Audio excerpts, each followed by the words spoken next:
Footpath ಆದ್ರೂ ಸರಿ, one way ಆದ್ರೂ ಸರಿ, ಎಲ್ಲೆಂದರಲ್ಲಿ ಬೈಕ್ ಓಡಿಸ್ತಾ ಇದ್ರು. ಅದೇ ಸವಾರರಿಗೆ ಬಿಗ್ ಶಾಕ್ ಕೊಡೋದಕ್ಕೆ ಸರ್ಕಾರ ಸಜ್ಜಾಗ್ತಾ ಇದೆ. ಫುಟ್ಪಾತ್ ಒತ್ತುವರಿ ತೆರವು ಬಳಿಕ ಫುಟ್ಪಾತ್ನಲ್ಲಿ ಬೈಕ್ ಓಡಿಸೋರಿಗೆ ದಂಡದ ಬರೆ ಹಾಕಲು ಸಚಿವ ಕೃಷ್ಣ ಬೈರೇಗೌಡ ಪ್ಲಾನ್ ಮಾಡಿದ್ದಾರೆ.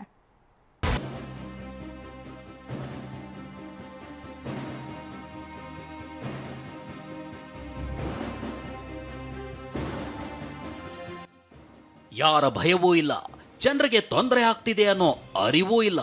ನಾವು ನುಗ್ಗಿದ್ದೇ ದಾರಿ ಅಂತ ಫುಟ್ಪಾತ್ನಲ್ಲಿ ವಾಹನಗಳನ್ನು ಓಡಿಸ್ತಿದ್ದಾರೆ.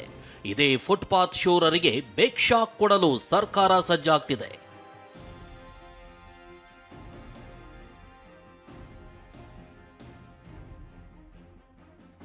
ಫುಟ್ಪಾತ್ ಮೇಲೆ ಬೈಕ್ ಓಡಿಸಿದ್ರೆ 5,000 ರೂಪಾಯಿ ದಂಡ. ದಂಡದ ಮೊತ್ತ ಹೆಚ್ಚಿಸಲು ಸಾರಿಗೆ ಸಚಿವರಿಗೆ ಕೆಬಿಜಿ ಪತ್ರ. ಬೆಂಗಳೂರಿನಲ್ಲಿರೋ ಫುಟ್ಪಾತ್ಗಳನ್ನು ಜಿಬಿಎ ಅಧಿಕಾರಿಗಳು ಕ್ಲೀನ್ ಮಾಡಿಸ್ತಿದ್ದಾರೆ.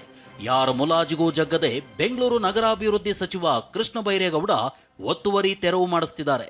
ಹೀಗೆ ಫುಟ್ಪಾತ್ಗಳು ಕ್ಲೀನ್ ಆಗ್ತಿದ್ದಂತೆ ಪಾದಚಾರಿಗಳು ನೆಮ್ಮದಿಯ ನಿಟ್ಟುಸಿರು ಬಿಟ್ಟಿದ್ರು. ಆದರೆ ಪಾದಚಾರಿಗಳಿಗೆ ಈಗ ಬೈಕ್ ಸವಾರರು ಕಂಟಕವಾಗಿದ್ದಾರೆ.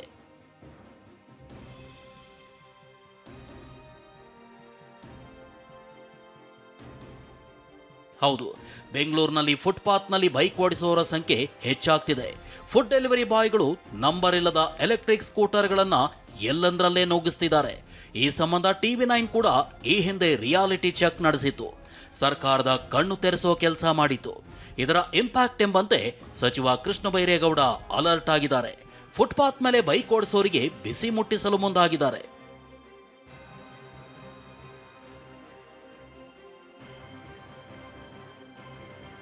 ಫುಟ್ಪಾತ್ ಮೇಲೆ ದ್ವಿಚಕ್ರ ವಾಹನ ಓಡಿಸಿದ್ರೆ ಇಲ್ಲಿವರೆಗೂ 500 ರೂಪಾಯಿ ಮಾತ್ರ ದಂಡ ವಿಧಿಸಲಾಗ್ತಿತ್ತು.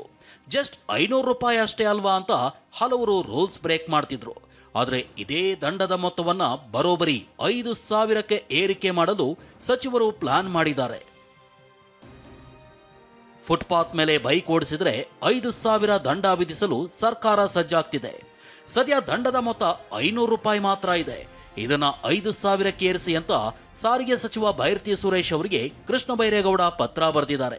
ಇನ್ನು ಪಾದಚಾರಿಗಳಿಗೆ ಅಪಘಾತವಾದರೆ ಕಠಿಣ ಕಾನೂನು ಕ್ರಮ ಕೈಗೊಳ್ಳುವಂತೆ ಟ್ರಾಫಿಕ್ ಪೊಲೀಸರಿಗೆ ಸಚಿವ ಕೃಷ್ಣ ಬೈರೇಗೌಡ ಸೂಚನೆ ಕೊಟ್ಟಿದ್ದಾರೆ.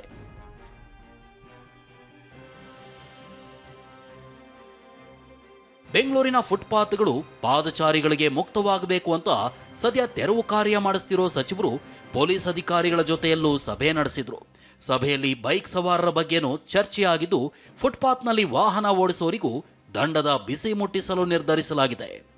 ಪ್ರಸನ್ನ ಗಾಂವ್ಕರ್, TV9 ಬೆಂಗಳೂರು.